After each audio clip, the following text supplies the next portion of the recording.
Good morning, ladies and gentlemen. Today, your favorite radio station, Radio Star, is going to tell another stunning adaptation of one Edgar Allan Poe stories.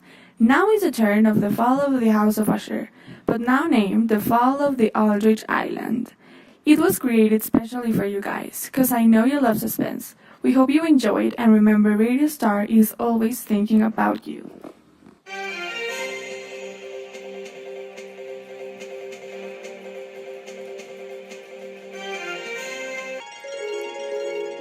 I remember it as if it had happened yesterday. It was a rainy day, but with no clouds at all. My sisters asked me to lead them to the dock like around 15 minutes far from home.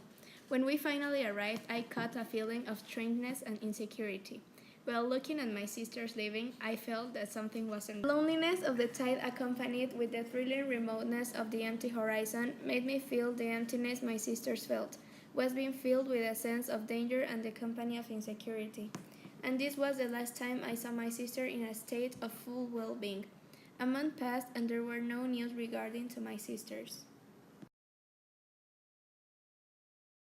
Hey, have you got any news from the Aldridge 4th, which left in November the 12th? Oh, the boat which left a month ago? Yes, indeed. My two sisters left on it and they were supposed to arrive a week ago, and I haven't got any news from them yet. If you wish, you can use one of my boats to go and look for them. If there's no problem, I will take your word. It's fine, but still, watch out with the tide. At some point, it might get kind of tricky. Thank you, sir. I will follow your advice. So I took the boat in search of my sisters. The journey was kind of weird. One day the tide was high with a heavy storm and a lot of wind. The water was stuck still, and when I was moving forward, I realized that sea creatures were slowly vanishing. Every single minute I spent on that quiet place was endless. I realized that the static waters were getting even darker, and the only noise that I could hear was the shabby sound of the rusty matter.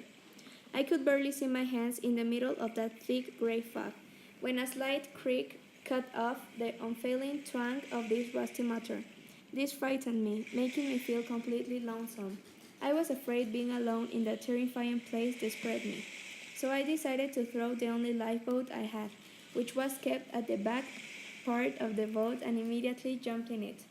When I felt ground beneath me, I realized it wasn't deep enough to be far from land, so I get out of that lifeboat and I saw that the water could barely reach my knees. I started walking around knowing that I might lose sight of my boat, but I couldn't stop. I had the feeling of hope of reaching land. I walked for around 3 minutes when my feet were standing in sand with no water around them, and I saw it, a huge island.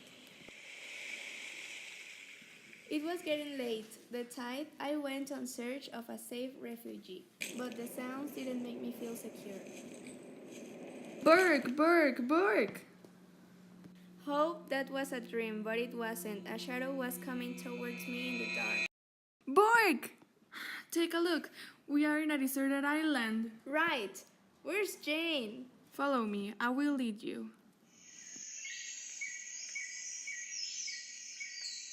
Here we found a small cave. Jane, Burke is here. There you are. Wake up. Jane, Jane! No! She couldn't have died.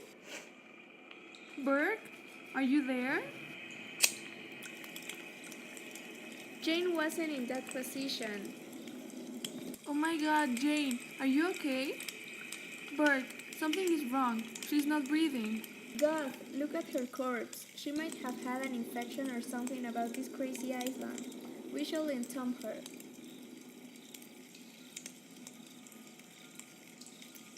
I'll take her from her head and you from her feet.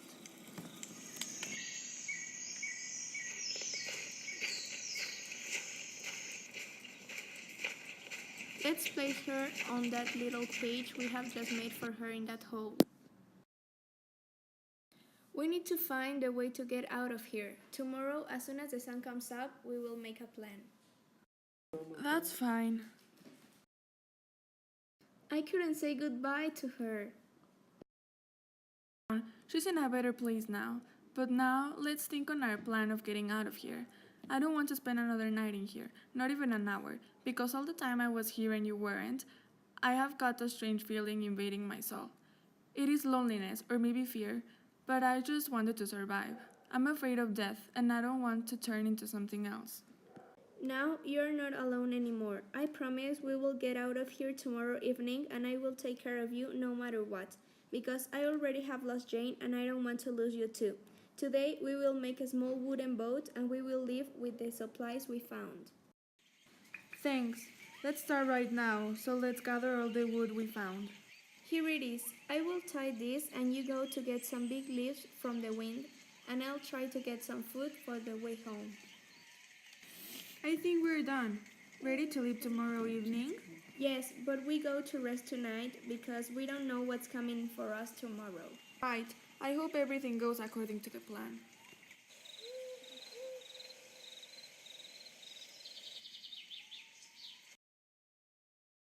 Wake up, Lorraine. It's time to go.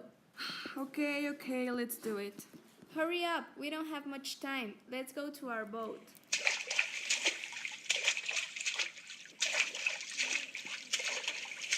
Here it is. Jump on it. I'll push it down to the water. Look, there's a sting in my hand. I'm infected. Take it easy. It could be another thing, but for now, cover your hand with this. Move on. Yeah, but wait a second. Now what? Can you hear that? Hear what? That's the island. No, listen carefully. We don't have time for this now. Let's go now. Is anyone there? Oh my god, Jane, how can you be alive? What happened to you? You're full of blood. You buried me and I wasn't dead. We saw you. You weren't breathing anymore, and your skin was in terrible conditions, like if it was rotten. That's not true. You just didn't want to get infected by me. But now we're both infected. Both of us will die and we have no choice. Both of you, come with me. We will find you a cure. No, Bert, this is our destiny. Jane? No, come on. Don't touch her. She's already dead. Don't you see? I'm already dead. So go now while you still can. I won't leave you alone. You are my sister. Go. Now, both of them were dead. I had no one left. I felt sick. I did not want to stay there anymore, so I ran and pulled the brown boat. A sense of loneliness filled the air, and a sudden crash entered my ears. The island was going even crazier, and then it vanished into the water. Nothing was left, like if it would have never existed. It disappeared with my two sisters on it. Hope you enjoyed this story. See you again next week. Bye!